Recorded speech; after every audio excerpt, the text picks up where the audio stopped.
Hi folks, Dave Waring here again with FitSmallBusiness.com and today's lesson of the day. In our last video, we continued our offline marketing series with a look at how to advertise on billboards. In today's video, we're going to continue that series with a look at how to network for business with limited time. So let's get started. Networking is not about the number of business cards that you collect at an event or connections that you have on LinkedIn. It's about expanding the circle of people with which you have quality communications and overlapping interests. The two keys to successful networking are developing an ongoing relationship with your new connections and having legitimate mutual business interests. Mutual interests can be as vague as sharing information about a particular industry or as concrete as buying advertising collectively. In this respect, networking is a lot like dating. Trying to move too fast can ruin a new relationship. Many people find networking hard because it involves introducing and selling yourself to a new person. There are certain events that will require that you introduce yourself to new people over and over again. However, if you have a good networking strategy, you will not have to randomly introduce yourself to people or hard sell them on the value of your company. Here are the keys to a good networking strategy. Number one is know who you want to meet. Time is a limited resource. The more time that you spend networking, the less time that you will have to devote to other critical tasks. Instead of starting out with the premise that you want to meet the largest number of people possible, the idea should be to create a list of the type of people that you want to meet. Focus on quality instead of quantity. Assuming that your business is not about serving a few large accounts and is spread out among hundreds of customers, when you network, you want to focus on people that can refer you many customers rather than trying to directly network with clients. A friend of mine owns a junk removal business, and referrals from networking are a major part of his business. He focuses on networking with real estate agents, as they will recommend to clients that they remove junk from their house before showing it to potential clients. Make a list of the type of business people or companies that can send you clients. Are there people who are regularly in touch with your potential clients? For example, let's say I'm a nutritionist. Doctors that serve patients with diet-sensitive conditions such as diabetes might be a good source of referrals. Personal trainers that have affluent clients that care about their health might also be another group of people in regular contact with potential clients. School counselors that have regular contact with parents might refer those with overweight children. Are there people who provide a service that occurs prior to or simultaneously with the purchase of your product or service? The sale or purchase of a home triggers many additional purchases. Real estate agents, loan officers, and mortgage brokers are in a wonderful position to recommend everything from junk removal services to insurance agents. Weddings also trigger an array of purchases, from catering to honeymoon packages.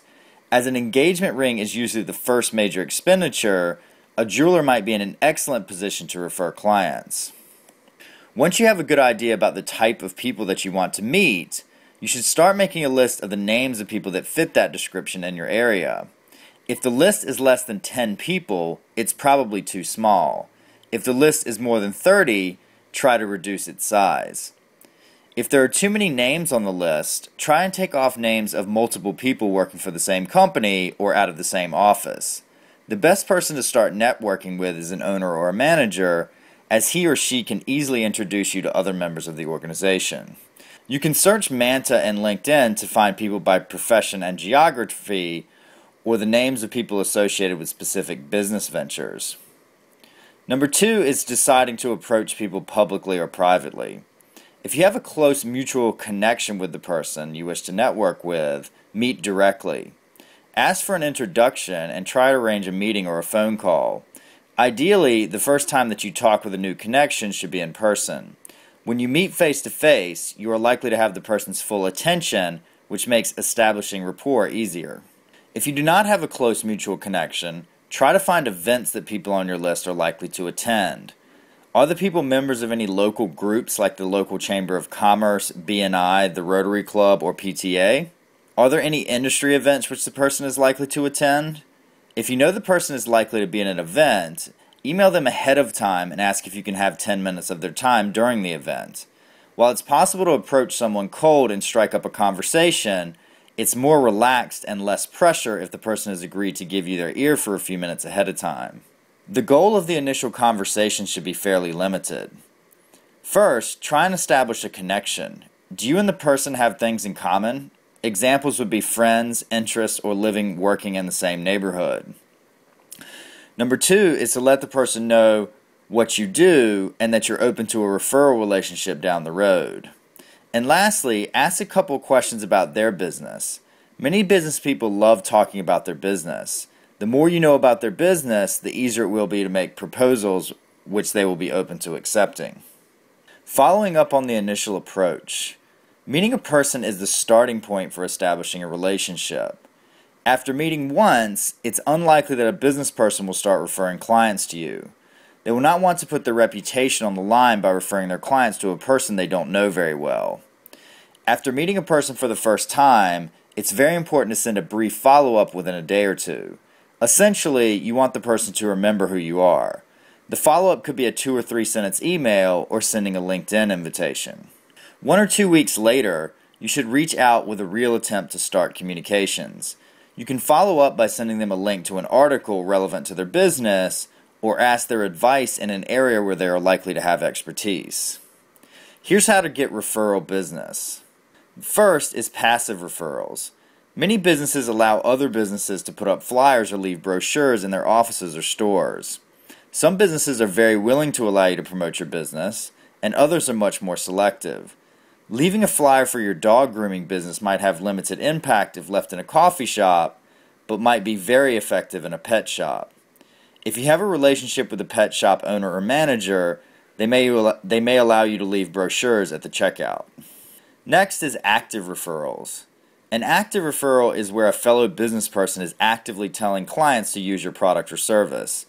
Active referrals generally take place in 2 contexts. First, the business cannot fully provide a solution to meet their customers' needs. And secondly, customers actively solicit advice because of the perceived knowledge of the business person.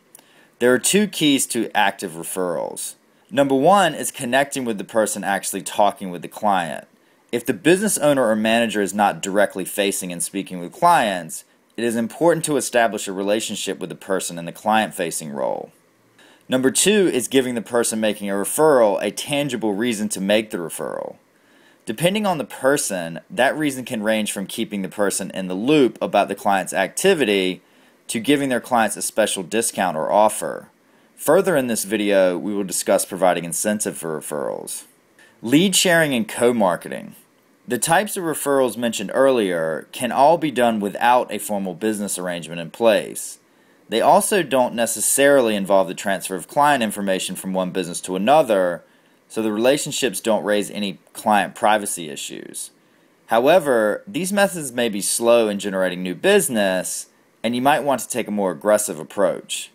Here are a couple co-marketing and lead sharing ideas for pet grooming businesses and a real estate agent. A pet groomer might want to partner with a pet store, a veterinarian, or even a pet-friendly restaurant to send out a calendar with cute animal pictures. Ideally, the calendar would show pictures of animals at various businesses. Each company would contribute both leads of clients and potential clients and chip in the cost. A real estate agent might want to partner with a local bank or mortgage broker, a real estate lawyer, and perhaps even a moving company to send out a monthly email newsletter on the local real estate market. Each firm might contribute an article per month and enable sign-up from their website. In the examples above, you're offering an opportunity to have your partner's marketing dollars and promotional efforts go farther by joining a collective marketing effort. While those involved in these efforts are not explicitly endorsing your business, they are both sharing leads and associating their name with yours. Should you pay for referrals? I would say it depends on the following factors. Do referrals happen regularly, or are they an infrequent event? What is the value of a new client to you? If referrals happen frequently and the value of a referred client is fairly high, then you might want to set up a formal system for compensating potential referrers. Cash is usually a good motivator. However, the person referring you business must believe that they have a good opportunity to get a reasonable amount of additional revenue. Also keep in mind that some businesses or professionals are restricted by laws or professional standards from accepting formal compensation. While providing formal compensation works well in a small set of circumstances, moderately priced gifts like a bottle of wine with a thank you note to show your appreciation for referrals are always a good idea. That's our video for today. If you have any questions or comments, please feel free to leave them in the comments section below. For more great advice on how to start and run a successful small business, also be sure to visit us at fitsmallbusiness.com today. Thanks for watching.